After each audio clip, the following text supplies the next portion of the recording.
BA द्वितीय वर्षातील राज्यशास्त्र विभागातील सर्व विद्यार्थ्यांचं या तासिकेमध्ये सर्वांचं स्वागत आहे।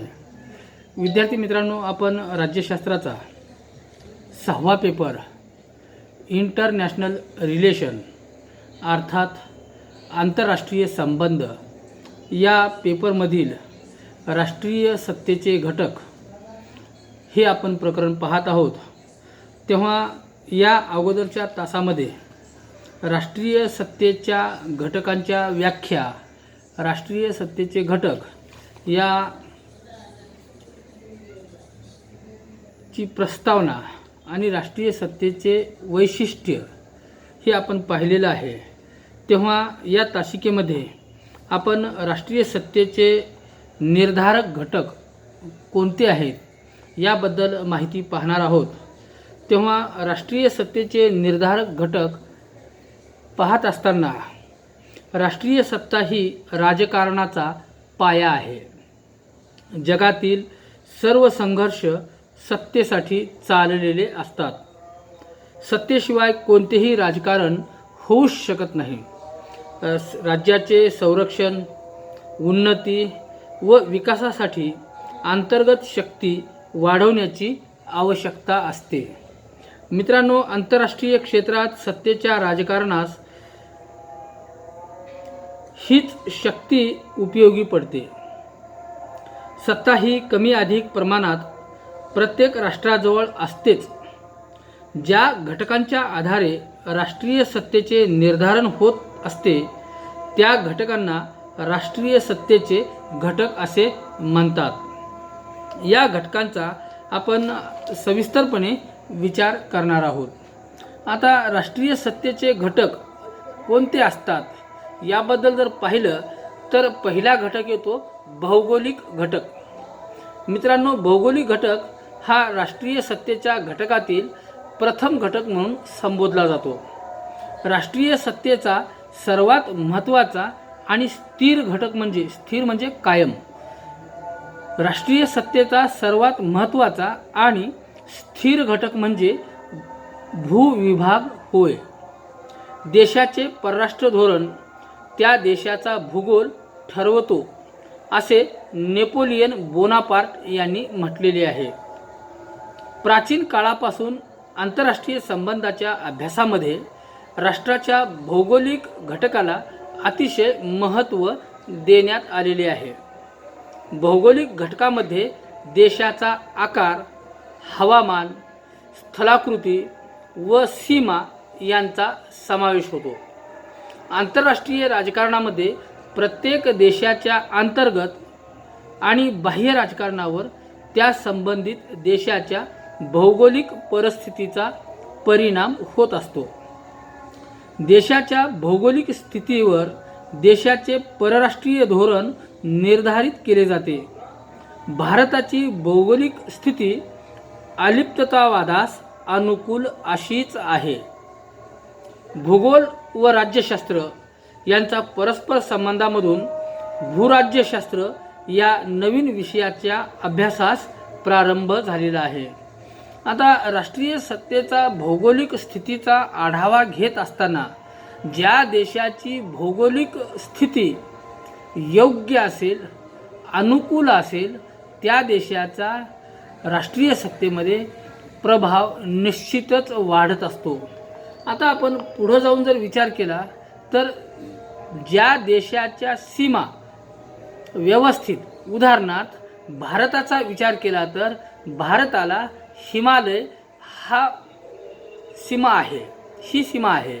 तेव्हा हिमालय चढून परकीय शत्रू भारतावर आक्रमण करू शकत नाही, किंवा भारताला लाभलेला समुद्र किनारा असेल किंवा पर्वतीय रांगा असतील, या सीमावरून ज्या देशाला सीमा या नैसर्गिकदृष्ट्या लाभलेल्या आहेत त्या सीमावरून भारताची किंवा इतर देशाची स्थिती ही मजबूत होत असते।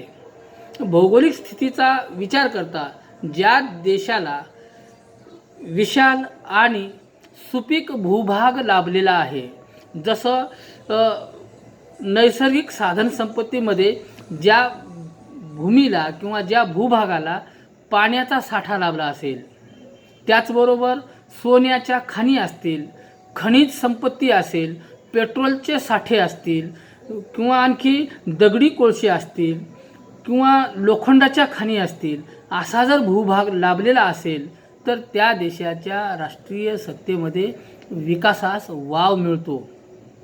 उदाहरणामध्ये अरब राष्ट्रामध्ये इराक आणि इराण या देशाचा जर विचार केला, अतिशय क्षेत्रफळाच्या दृष्टीनं छोटी राज्ये आहेत, परंतु त्या राज्याकडे मुबलक प्रमाणामध्ये नैसर्गिक तेल अर्थात पेट्रोलच्या खाणी असतील. विहीर पाडली, बोर घेतला तर त्यांना पाणी न लागत नाही तर पेट्रोल लागतं आणि ते राज्य पेट्रोलच्या दृष्टीनं अतिशय समृद्ध आहे. अरब राष्ट्रामधील इराक, इराण, कुवेत हे राज्य जगाला पेट्रोलची निर्यात करू शकतात. अर्थात मग असा भूभाग ज्या राज्याला मिळेल त्या राज्याचा नैसर्गिक साधनसंपत्तीमध्ये निश्चितच विकासास भर पाडते, हे वास्तव सत्य आहे. भौगोलिकता अथवा भूगोल हा एखाद्या देशाची सत्ता निर्माण करणारा किंवा देशाला दुर्बल करणारा महत्त्वाचा घटक असतो. हायन्स जे मॉर्गेन्थॉ यांच्या मते राष्ट्राची राष्ट्रीय सत्ता निर्धारित करताना भौगोलिक स्थितीला महत्त्वाचे स्थान असून देशाचे परराष्ट्र धोरण, आंतरराष्ट्रीय संबंध बऱ्याच प्रमाणात भौगोलिक स्थितीद्वारे निश्चित होत असतात. मित्रांनो, राष्ट्राचा विकास आणि मानवी संस्कृती यावर देशाच्या भौगोलिक घटकांचा निर्णायक परिणाम निश्चितपणे होतो. राष्ट्राची भौगोलिक स्थिती कायमस्वरूपी असल्याने राष्ट्रीय समतोल सत्तेतील हा घटक अन्य घटकांच्या तुलनेत अधिक स्थिर आणि सातत्य असलेला आहे. मित्रांनो, एखादे राष्ट्र जेव्हा भौगोलिकदृष्ट्या जर सुरक्षित असेल तर राष्ट्र आंतरराष्ट्रीय कारणासाठी पुढे येत नाही. मात्र या उलट परिस्थिती असेल तर आपल्या सुरक्षिततेसाठी विविध प्रकारच्या लष्करी करारात राष्ट्र पुढाकार घेते. म्हणून नेपोलियन याने म्हटले आहे की देशाचे परराष्ट्र धोरण त्याचा भूगोल ठरवतो. आंतरराष्ट्रीय राजकारणात भूगोलाच्या अभ्यासाला आज महत्त्वपूर्ण स्थान प्राप्त झालेले आहे. आंतरराष्ट्रीय राजकारणात भूराज्य विज्ञान ही नवीन ज्ञानशाखा भूगोलाचा अभ्यास करण्यासाठी उदयास आलेली आहे. मित्रांनो, पेडलफोर्ड आणि लिंक यांनी या संदर्भात असे म्हटले आहे की भौगोलिक स्थिती राजकारणावर सर्वात अधिक आणि कायम स्वरूपात प्रभाव टाकणारे तत्व आहे. मॅकेंडर, स्पाइकमन,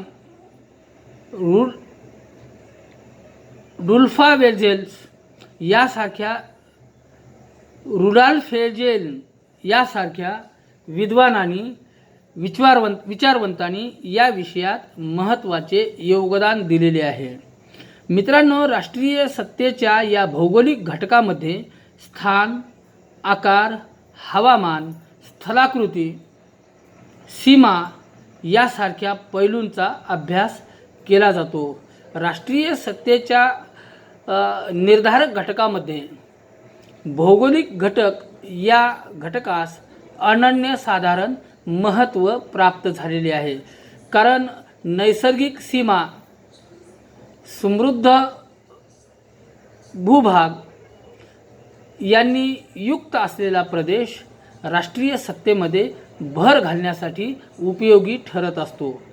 ज्या राष्ट्रास सुपीक जमीन असेल, पाण्याचा साठा असेल, नैसर्गिक साधनसंपत्ती असेल, पेट्रोलच्या खाणी असतील, अशा भूभागाचा विचार हा राष्ट्रीय सत्तेमध्ये अतिशय महत्त्वपूर्ण ठरलेला आहे. हे वास्तव सत्य आपणास नाकारता येत नाही. या राष्ट्रीय सत्तेच्या निर्धारक घटकामध्ये दुसरा घटक आहे स्थान किंवा स्थिती.